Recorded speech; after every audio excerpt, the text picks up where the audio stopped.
माहिती घेण्यासाठी आलेली आहे. तुम्ही मला कृपया सहकार्य करावं अशी मी तुम्हाला विनंती करते.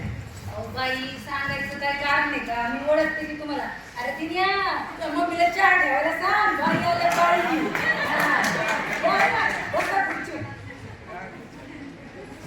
धन्यवाद.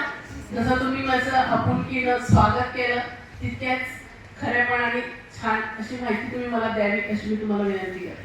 ते काय सांगणं झालं काय? आम्ही सगळीकडे बघतोय ना, टीव्ही मोबाईल मध्ये सगळीकडे सांगत आहे. तुम्ही येणार आहे आमच्या घरी, तुमचं स्वागत आहे. एवढ्या उन्हात आणायचं तुम्ही फिरतात, आम्हाला काय ते तुमची. धन्यवाद. सर्वप्रथम मी जे काही प्रश्न विचारते त्या प्रश्नांबद्दल तुम्ही सहकार्य करावं. कुटुंब प्रमुख म्हणून तुमच्यामध्ये कोण आहे? आता सध्या तर घरात कोणीच नाही. घ्या माझंच नाव. प्रमुख म्हणून तुमचं नाव मी घेईन, पण त्याच्यासाठी सगळी माहिती तुम्हाला त्या ठिकाणी सांगता यावी लागेल. तुम्ही स्वगणना सुद्धा आपण करू शकतो. ती स्वगणना तुम्ही केली आहे का? तसलं काय माहिती नाही बाबा मला, एवढं नाहीये. पण मी घरात विचारून सांगन पोराला ते काय केलं काय. अरे दिन्या, शिजत आमच्या इथं चूल आहे. ठीक आहे, तुमचं नाव सांगा. तुमची माहिती मी घ्यायला सुरू कर. हा, घ्या मग. माझं नाव आहे सुरेखा ज्ञानेश पवार. तुमच्या कुटुंबामध्ये एकूण किती सदस्य आहेत? माझ्या कुटुंबामध्ये ना आम्ही तिघच आहे. आमच्या सासूबाई गावाला राहतात. नाही त्यांना इथं करमत नाही.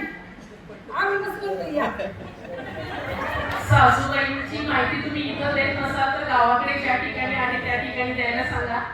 आणि या ठिकाणी आम्ही तुमच्या तिघांचीच माहिती द्या. विवाहित किती आहेत? हा, तसं मी सांगावं लागेल, नाही तर त्यांची बी माहिती भरावं लागेल. पण विचारेन मी आमच्या सरांना. आता तर काही मला माहित नाही बाई. वर्ग नाही घरात, सर बी नाही. असं करा, मी जेवढं सांगते तेवढंच लिहा. काय म्हणते थोडं लिहिलं, थोडं नाही लिहिलं तरी. नाही, आम्हाला एक मुद्दा संपूर्ण माहिती मिळाल्याशिवाय आम्ही पुढच्या मुद्द्याला जाऊ शकत नाही. त्यामुळे तुम्ही सगळ्या मुद्द्यांना सहकार्य करावं अशी मी तुम्हाला विनंती करते. बरं बघत बाई, जेवढं विचारायचं यांनी मला तेवढं सांगायचा प्रयत्न करेन. विचारा. थांबा, तुम्ही एवढ्या सकाळ सकाळ सुट्टे लागले ना तुम्हाला?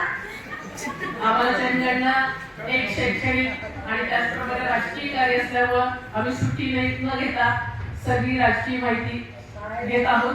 या शिक्षकांना विचारांना किती काम कशी आमची पोरं शिकायची. नाही ते काम करायला लावतात तुम्हाला. मुलांचं शिक्षणाचं नुकसान होऊ नये म्हणूनच सुट्टी देण्यात आलेली आहे.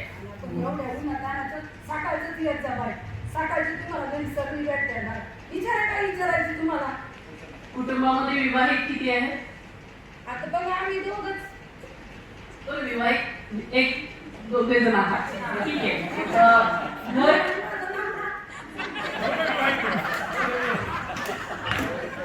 तुमच्या घरामध्ये जी तुमची इमारत आहे ती कॉन्क्रीटची आहे, कशी आहे? कॉन्क्रीटचीच म्हणावं लागेल. स्लॅब बी दिसते वरती आहे ना. पण हा घ्या कॉन्क्रीटची. तुमच्या घरामध्ये रेडिओ आहे का? रेडिओ नाही का? रेडिओ नाही आमच्याकडे.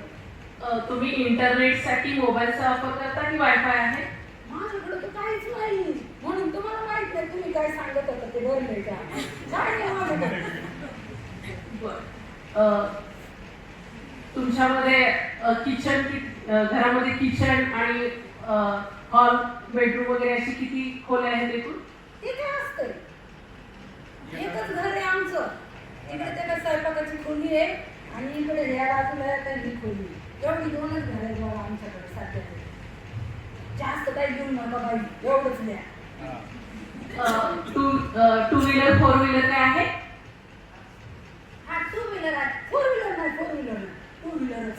पण बाहेर दिसते ना तुमच्याकडे फोर व्हीलर आहे असं?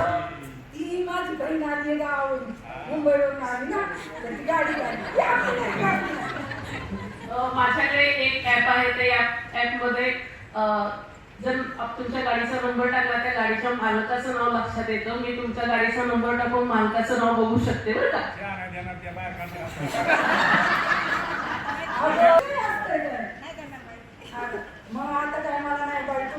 गाडी द्यायची. या म्हणा आमची गाडी या. मग आता ती मग सरांना आयोगा काहीतरी मागवायला लागले.